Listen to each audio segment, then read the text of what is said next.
340 Chinese missiles launch simultaneously. 7 U.S. carrier strike groups detect the launches. 23 minutes until impact. The war everyone said would never happen just went from theoretical to kinetic in 90 seconds. At 4:23 a.m., Taiwan Standard Time. The moment that changes everything begins not with a declaration, not with an ultimatum, not with diplomacy failing. It begins with 340 DF-21D and DF-26 ballistic missiles erupting from mobile launchers across southern China. Launch detection satellites see them immediately. The data streams to U.S. Indo-Pacific Command in milliseconds. The assessment is instant and terrifying. This is not a drill. This is war. The targets are obvious. USS Ronald Reagan operating 340 miles east of Taiwan. USS Carl Vinson 280 miles southeast. USS Abraham Lincoln 420 miles northeast. 3 carrier strike groups, 225 aircraft, 18,000 sailors, $84 billion in naval assets, all under simultaneous missile attack. Flight time, 8 minutes for DF-21D, 12 minutes for DF-26. The clock is running. At 4:24 a.m., combat information centers across the carrier groups erupt into coordinated chaos. Threat warning systems scream. Aegis radars track 340 inbound missiles. Computers calculate intercept solutions. SM-3 and SM-6 interceptor missiles fire from vertical launch cells on 12 destroyers. 247 interceptors launch in 90 seconds. Each missile costs $315 million. The defensive salvo represents $1.2 billion in ammunition. But American lives are priceless. What's your tactical priority here? Type A for defend the carriers, Type B for immediate counterattack, Type C for both simultaneously. The answer is both. While destroyers engage the missiles, the carriers launch aircraft. Every F-18 that can fly launches immediately. Get them airborne before Chinese missiles arrive. 84. Super Hornets scramble in 4 minutes. It's the fastest mass launch in carrier aviation history. Pilots don't have full mission briefs. Just get airborne, survive, rearm, then strike back. The missile defense works. SM-3 interceptors engage at high altitude, mid-course interception. 134 Chinese missiles destroyed above 100,000 feet. SM-6 missiles engage in terminal phase. 87 more kills. C-RAM point defense systems activate. 64 additional intercepts. Phalanx CIWS guns create walls of tungsten. 41 more missiles shredded. Total, 326 intercepts out of 340 missiles. 96% success rate. The layered defense performs brilliantly. But 14 missiles get through. They're specifically designed to defeat defenses. Maneuvering warheads, decoys, electronic countermeasures. They're the most advanced ballistic anti-ship missiles ever built, and they're 30 seconds from impact. At 4:32 a.m., the first DF-21D hits USS Carl Vinson. The warhead strikes the flight deck at Mach 10. 100 pounds of high explosive detonates. The blast tears a 40-foot hole in the armored deck. The explosion kills 23 sailors instantly, damages 2 F-18s that were still on deck. But the carrier survives. Damage control teams respond within seconds. The ship remains operational. If you're still watching, hit that subscribe button. This is about to get more intense. 2 more missiles hit Carl Vinson within 45 seconds. One strikes the island superstructure, kills 17 officers, including the air wing commander, destroys primary radar. The second hits portside near the waterline, breaches the hull. Flooding begins in 3 compartments. The carrier lists 4 degrees. But American damage control is the best in the world. Watertight doors seal. Pumps engage. The list stabilizes. USS Ronald Reagan takes 3 hits. 1 missile destroys the bow catapult. No more launches from that position. Another detonates near the hangar bay. Fire erupts.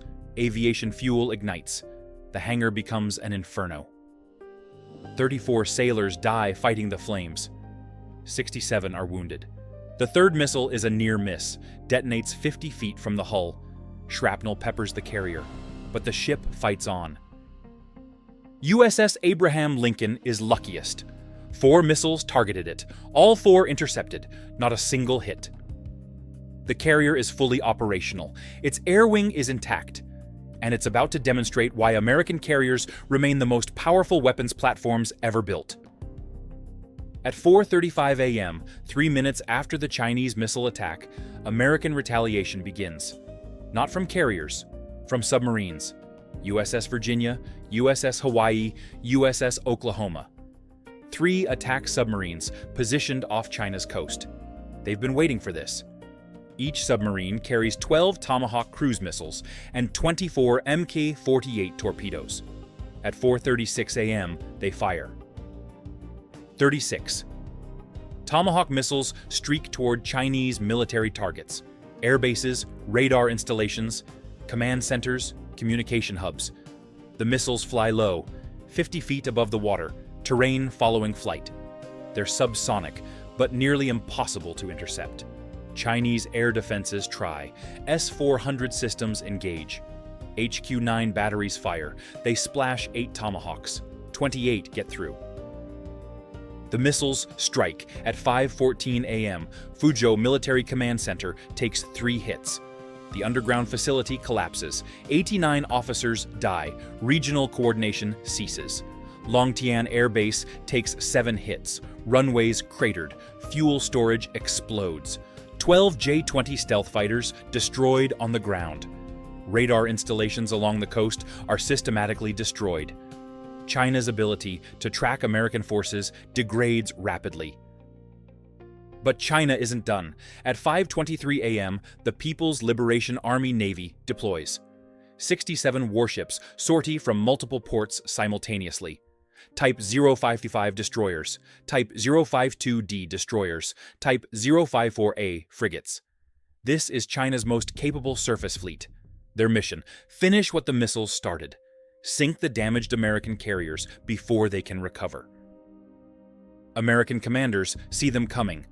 E-2D Hawkeye early warning aircraft track every Chinese vessel. At 5:47 a.m., the decision is made. The U.S. will not wait for Chinese surface forces to close. They will attack first, attack decisively, attack with overwhelming force. USS Abraham Lincoln launches 48 F-18 Super Hornets armed with AGM-158C LRASM anti-ship missiles. Each missile has 200-mile range. AI-enabled targeting. They don't need continuous guidance. They find targets autonomously. 48 fighters, each carrying 2 LRASMs. That's 96 advanced anti-ship missiles now heading toward the Chinese fleet. What would you do as Chinese admiral seeing 96 missiles inbound? Comment your defensive strategy below. The Chinese fleet activates every defensive system. HQ-10 short-range missiles, HQ-9 long-range interceptors, Type 730 CWS guns. They create interlocking fields of fire. The defenses are formidable. They intercept 43 LRASMs. Better than expected, but 53 missiles survive. The LRASMs don't target randomly. Their AI prioritizes high-value targets: command ships, destroyers, capital vessels. At 6:12 a.m., the first missile strikes Type 055 destroyer, Nanchang. The warhead punches through the superstructure, detonates inside. The explosion tears through the Combat Information Center. 56 officers killed. The ship loses all command capability. Within 90 seconds, 7 Chinese warships are hit. 2 Type 055 destroyers, 3 Type 052D destroyers, 2 Type 054A frigates. Not all sink immediately, but all are mission killed, unable to fight, unable to maneuver, just burning hulks waiting to capsize or be abandoned. At 6:23 a.m., Chinese submarines enter the fight. 8 Type 093 nuclear attack submarines. They've been stalking American carriers since the war started. Now they attack. 144 YJ-18 anti-ship missiles launch from submerged platforms. This is the threat American carriers fear most. submarine-launched cruise missiles with minimal warning time. American attack submarines respond instantly. They've been tracking the Chinese subs. USS Virginia fires first. 3 Mk-48 torpedoes toward the nearest Type 093. The Chinese submarine tries to evade. Too late. The torpedoes are wire-guided, computer-controlled. They adjust for evasive maneuvers. At 6:27 a.m., 2 torpedoes hit. The submarine implodes. 110 sailors die. But Chinese missiles are already inbound. 144 YJ-18s racing toward the carrier groups at Mach 3. American destroyers engage with everything available. SM-2 missiles fire. SM-6 missiles fire. CRAM launchers empty their magazines. The defensive fire is overwhelming. 97 missiles destroyed. 47 survive. This tactical breakdown requires serious research. Give us a thumbs up if you value this analysis. The remaining missiles target damaged carriers. 23 missiles toward USS Carl Vinson. 24 toward USS Ronald Reagan. The carrier's point defense systems engage. Phalanx CIWS guns fire continuously. 4,500 rounds per minute. The sound is deafening. The tracers light the dawn. 34 missiles are shredded. 13 get through. USS Carl Vinson takes 6 more hits. Already damaged from ballistic missiles, the carrier can't absorb this much punishment. 3 missiles strike below the waterline. Catastrophic flooding. The carrier lists 18 degrees. Captain orders abandon ship at 6:34 a.m. 4,800 sailors take to lifeboats. The carrier that survived ballistic missiles succumbs to cruise missiles. At 6:47 a.m., USS Carl Vinson capsizes and sinks. 340 sailors go down with the ship. It's the first American carrier sunk in combat since World War II. USS Ronald Reagan takes 7 hits. But the carrier fights on, already damaged, already burning, already listing, but still operational. American damage control is legendary. Sailors fight floods, control fires, maintain power. The carrier won't sink, not today. At 7:09 a.m., 3 hours into the war, both sides pause to assess. China sank 1 carrier, damaged 2 others, destroyed 47 American aircraft, killed 890 sailors. But the cost is staggering. 67 warships deployed, 19 are sunk or sinking, 23 more are damaged, 8 submarines deployed, 4 are destroyed, 127 aircraft destroyed on the ground, 2,240 military personnel dead. America lost 1 carrier, but 2 remain operational. The submarine force is intact. The bomber force hasn't engaged yet, and now they're angry. At 7:23 a.m., B-2 Spirit stealth bombers launch from White Man Air Force Base in Missouri. 8 bombers. Flight time to China, 11 hours, including refueling. Each bomber carries 80 GBU-38 JDAM guided bombs. That's 640 precision weapons heading toward Chinese military targets. The strategic bombardment campaign begins. American strategy shifts from naval warfare to systematic destruction of Chinese military infrastructure. Air bases, shipyards, missile production facilities, command centers, everything that enables Chinese military operations. The targets are selected, the missions are planned, the bombers are en route. At 8:47 a.m., both nations address their populations. Chinese president declares defensive victory, claims American carrier sunk, warns of continued aggression. American president announces state of war, promises complete military victory, vows to destroy Chinese ability to threaten American forces. Neither leader mentions negotiation, neither suggests off-ramps. The war is escalating. Global markets crash instantly.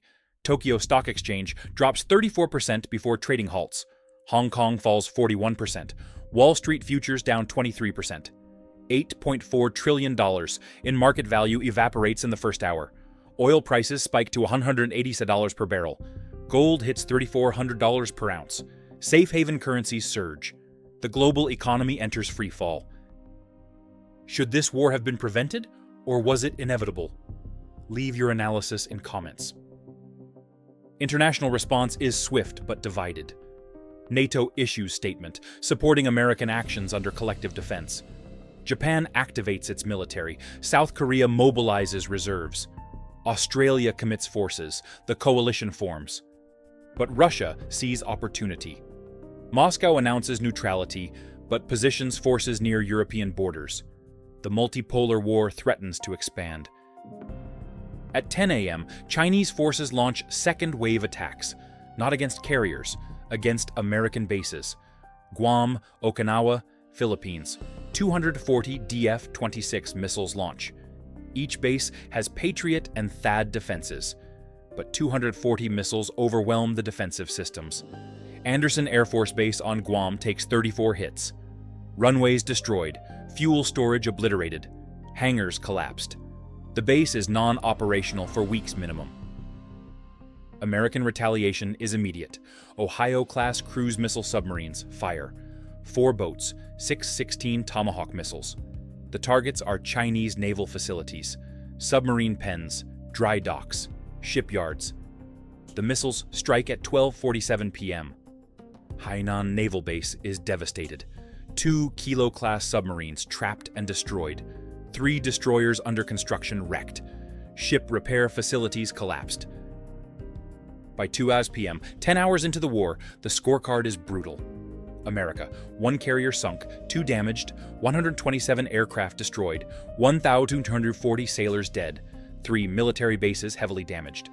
China, 19 warships sunk, 23 damaged, 4 submarines destroyed, 187 aircraft destroyed, 147 military facilities struck, 3,190 military personnel dead. The exchange ratio favors America, but both nations are bleeding. Both economies are collapsing. Both militaries are degraded, and neither can achieve decisive victory. This is the war that has no winners, only varying degrees of loss. The strategic implications are catastrophic. Global supply chains collapse. Semiconductor production stops. Energy markets fragment. International shipping halts. The modern economy depends on peace. War destroys everything. Both nations are learning this expensive lesson. At 6:00 p.m., the B-2 bombers arrive over China, flying at 45,000 feet. Invisible to radar, each bomber opens weapons bay. 640 GBU-38 JDAMs begin falling. The targets have been selected for maximum strategic impact. Not just military, industrial capacity, manufacturing, power generation, communications infrastructure, everything that enables sustained war. Support this channel by subscribing. This level of war analysis is unprecedented. The bombs strike across southern China. Precision is perfect. Every weapon hits its target. 127 military facilities destroyed or damaged. Chinese ability to sustain operations degrades with every strike, but China retaliates. DF-41 intercontinental ballistic missiles target American mainland bases. The missiles are conventionally armed, not nuclear, but the escalation is terrifying. The war that started at 4:23 a.m. with 340 missiles continues into night, with no end visible. Both nations are locked in combat. Both are suffering. Both refuse to negotiate from weakness. The Pacific burns. The global economy collapses. And the question becomes not who wins, but whether anyone survives. What surprised you most about this opening day? The carrier sinking, the casualty numbers, or how fast both sides escalated?